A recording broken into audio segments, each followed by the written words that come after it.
Hi kaibigan, alam mo ba na may solusyon si Facebook laban sa mga hacker kung sakaling ma-hack ang ating account, pwede nating gamitin ito. So, wag naman sana ma-hack ang ating account. So, kaibigan, ito ay magamit natin sa pag-login ng ating Messenger at pwede ring gamitin natin ito pag-recover ng ating Facebook account. Kung interesado ka kaibigan na malaman ito, so ang gagawin mo lang, kumuha ng ballpen at papel at siguraduhin malista ito at nakalagay sa safety na lagayan para kung sakali nga ma-hack ay mabuksan mo pa ang iyong Facebook account. Kung bago ka pa lang, i-click ang follow button para updated ka sa ating video at i-follow mo na ako at i-subscribe mo na din para personal mo kung ma-message sa mga ganito nating mga tutorial. Tara, let's go!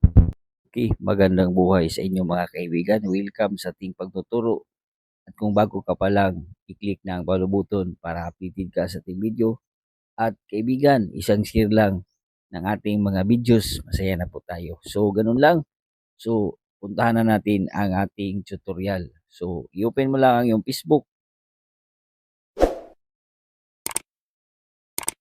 Tap ang tatlong line sa ibabaw ng Facebook.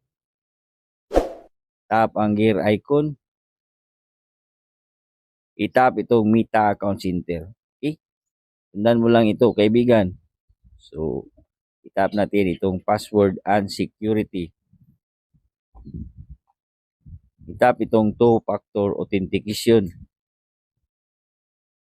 I-tap ang Facebook. At antayin lang mag-send si Facebook ng code at kopyahin mo lang.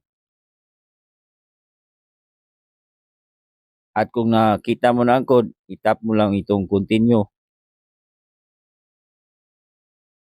So, mag-next lang tayo.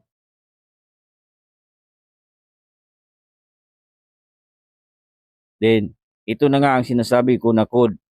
So, kung nahanap mo ito, isulat mo na kagad ito sa papel para kung sakaling nag-troubleshoot ang iyong Facebook o sakaling mag-recover ka ng iyong Facebook, ay gagamitin mo ito sa paglalagin. Ito yung gagamitin mong password doon sa iyong Facebook.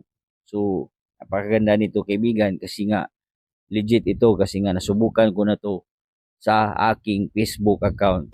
So, ganun lang kaibigan. Huwag kalimutang i-share ang ating videos. Tandaan ang kalaman ay kayamanan. God bless po sa ating lahat.